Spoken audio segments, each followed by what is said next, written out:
The story tells itself. Story is almost a living thing. Each story knows what it wants to be. You might have this idea going into it, what you want it to be, but you have to let it be what it is. Okay, Brian McDonald talks about this a lot. The answers are in the story. If you've got a problem with your script, don't go reaching for outside things. You've made the DNA of a creature that you may not completely understand, but it's got an understanding of itself, basically. And I kind of get this from being an editor. I was editing a movie and writing it at the same time, Surviving the Zombie Plague. Go check it out.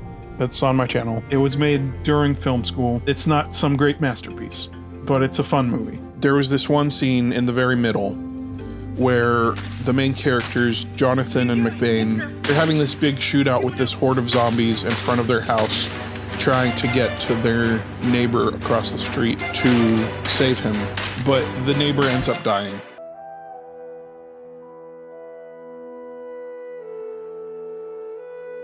At the end of this scene, I was originally going to have this joke where I had a problem of how do I get rid of the zombies. A bus full of tourists drives by and the zombies are hungry and there's like a tour guide on the bus. He's like, and to your left, you can see a horde of zombies. And they all go to the windows with their cameras. They're like, ooh, oh. They go after the bus of tourists. This scene ended up being really sad for obvious reasons by the end of it. And so the tone was not letting me tell that joke. It's like, I got to that point in the editing and I'm like, oh, I just can't put this gag here. It doesn't fit. I could have forced it, but that's not what the story wanted to be. Okay, so for Mission Impossible Fallout, this is a great example. Originally, they wanted to have Ethan Hunt go dark. There's still a remnant of this plot line where he goes and he joins the bad guys. There's this flash forward scene of him shooting all the police.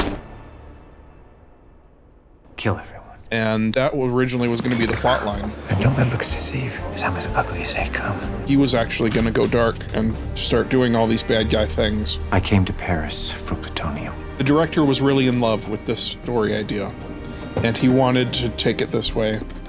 And at this point, Tom Cruise broke his ankle. It forced them to stop, and they had time to look at their story. And he recognized, oh yeah, I can't do it this way. It's not going to work. The story is not wanting to be this. Why? Why would Hunt turn? He changed it from Ethan Hunt actually going dark to Ethan being with the bad guys while still being a good guy. And I can't see how they ever could have thought of it any other way.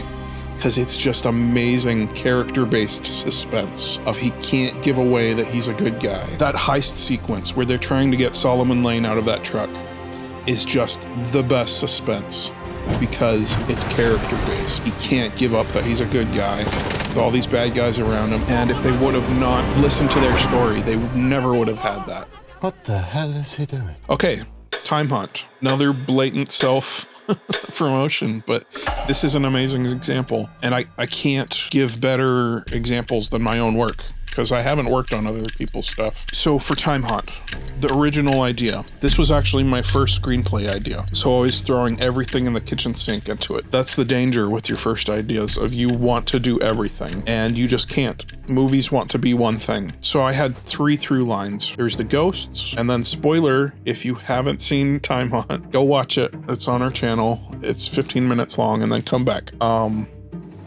There's the Time Echoes twist, and then I basically wanted him to go from skeptic to believer. I wanted him to have a faith journey. And this part just wasn't meshing for a couple reasons. And then this is where I had to listen to my story. I really wanted that. When I was outlining it, I just couldn't get it to work. There were just too many things happening. He had to take this massive journey from skeptic to believer. And then there's the twist at the end where you find out the ghosts were never ghosts. My thing that I wanted to do is he keeps his faith because it's not based on the ghosts.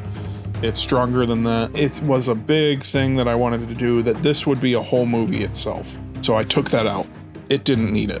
It really streamlined it, and the movie really clicked into place, and the machine started working. You've set up that skeleton, and you may not completely understand it yourself because you haven't completely laid it out yet, but the DNA is there in Act 1. It's gonna be what it wants to be. And if you don't let it be what it wants to be, it's it's going to be blatantly clear to the audience that you didn't do that. It's going to be broken and they'll see that it's broken, but you just forced it to be. It's the skeleton is going to be warped. It's going to have scoliosis, basically. So you have to learn to listen to the story. You have to let it tell itself. It's not what you want. It's what your movie wants. It's what your story wants. That's the story tells itself.